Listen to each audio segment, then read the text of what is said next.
What is going on, YouTube? Today we're going to be taking a look at the CASIO DBC-150, or the Databank 150, also known as the DBC-1500. Same watch. You know, I really don't see too many of these. It's really hard to find a lot of good, detailed videos on YouTube showing the case, especially in the Chrome variant, like this one. Now, this one doesn't have the glow-in-the-dark keyboard. Trust me, I tried. But it is a very beautiful example here. And today we're going to be taking a little bit of a closer look at it. But, man, it is an absolutely stunning piece. Like all Casio watches, this is an acrylic case. So, basically, it's plastic with chrome. Looks like a nice chrome paint job, and a stainless steel bracelet, straight links, very nice, very classy. It's one of the only calculator watches with a really nice backlight. Yeah, and it's not like, you know, the other calculator watch where it has that sort of amber backlight on one side. It's uneven. When you press this one, it actually is a really good backlight. You see, it's a nice blue color. I don't really think there's any other calculator watch that has that feature.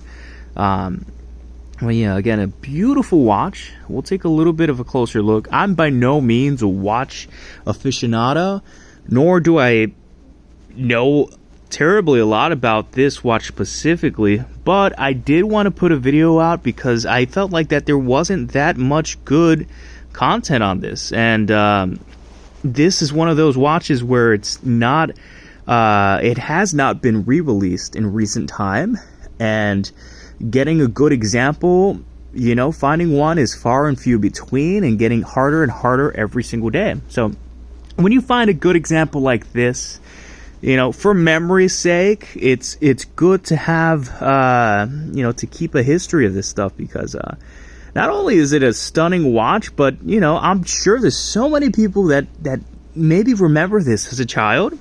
I know damn well I did. I remember this being in a drawer and not thinking too much of it, but now, as an adult, you know, this is bringing back this does definitely bring back memories for sure.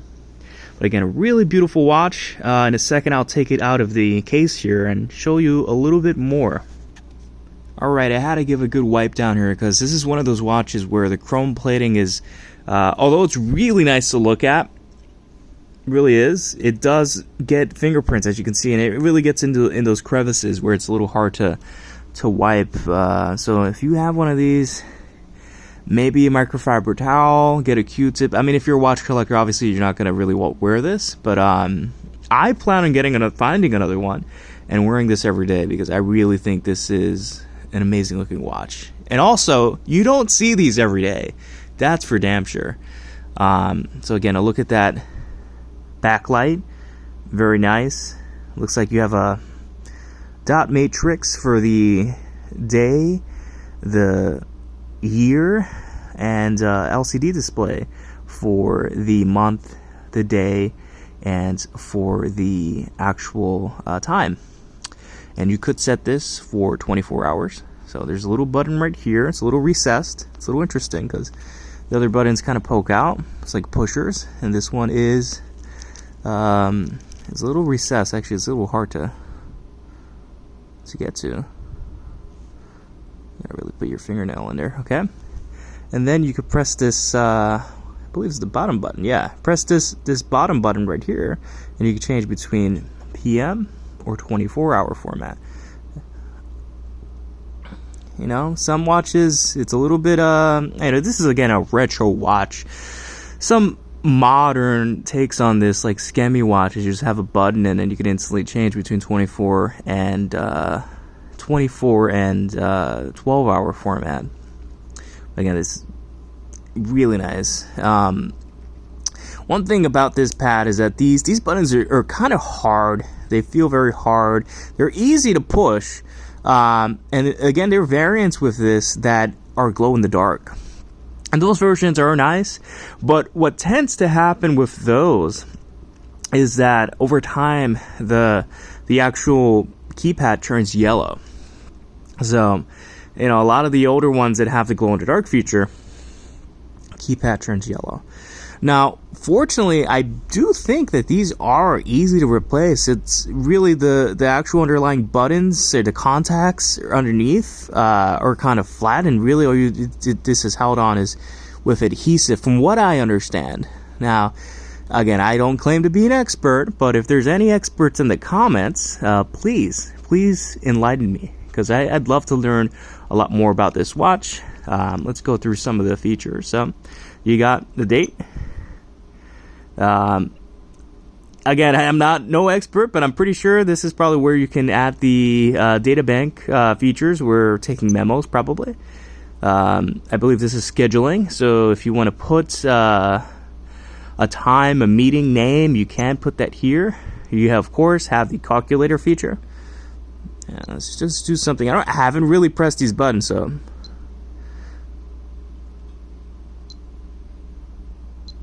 there we go. And I truly love that that backlight is amazing. I wish more Casio watches came out like that. And truly, I wish the CA53 had a take on this, where they updated the CA53 to have a nice electroluminescent display. That would be beautiful. I believe that's global time, alarm, timer, stopwatch, and again the date. Now, most people are probably going to collect this and keep it in their watch collection. I certainly will. Again, it is such a nice retro watch. Look at the straight links bracelet, stainless steel. You know, it just screams 80s, like early 90s. It really does. And it is such a beautiful watch. And it's a shame because you don't really see too many nice examples. One of which the reasons is because this is, again, an acrylic-based watch. So the frame is essentially plastic. And the chrome is essentially like a paint job. And over time, if you ding this up, what will happen is the chrome will actually sort of flake off, and you'll see the ugly plastic underneath, and it'll look like a cheap like something. It won't look good over time. So they look nice, brand new, if you keep them in nice condition. But once they get all beat up, they really don't look good at all. And and another bad thing about that is that you can't really polish them back because it's not fully metal. So I wish they made billets or machine versions of these in full metal steel watches.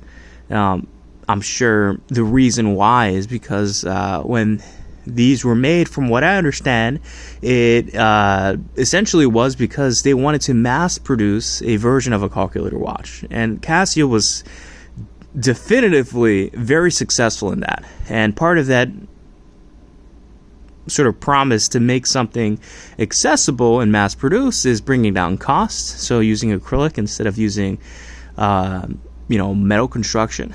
But I'm sure now, with a lot of these components being much more easier and the machining being easier to come by, I'm sure, and of course the technology being so essentially outdated but easy to remake, I'm sure that they could cost effectively make a version of this in metal. And I'm sure most Casio fans probably want a metal version. Again, it's a extremely nice watch. It's not too terribly heavy, actually. It's really light. Again, due to that plastic construction. I truly love this watch. It brings back nostalgia, and I'm sure for many people it does as well. I'm actually not too knowledgeable about many of these things because it's almost like, and I don't want to say vaporware, but it's almost like a lot of this is some sort of come and gone, the knowledge of the watches and sort of the features and whatnot. But the actual hardware you don't really see. Maybe you'll see like one random post on Reddit, but you don't see a lot of content with people, getting to watch out and showing it. It's almost like it's, and I'm a little lost for the word here, but something that sort of frays into, I don't want to say non-existence, but people aren't as aware anymore of these. So when you do see it, you're like, what the hell is that? And unless you know. So again, DBC-150 data bank calculator with a backlight. I believe it's electroluminescent. Yeah, again, beautiful watch. If you have any questions, comment down below. This is one of my favorite watches. This I do like. I do have the CA 5000, I believe, and it's the all gold CA 53. It's basically the all gold CA 53. Those two watches are really my favorite. This and the CA 5000. But yeah, Casio DBC 150. Thanks for tuning in, y'all. Have a good one.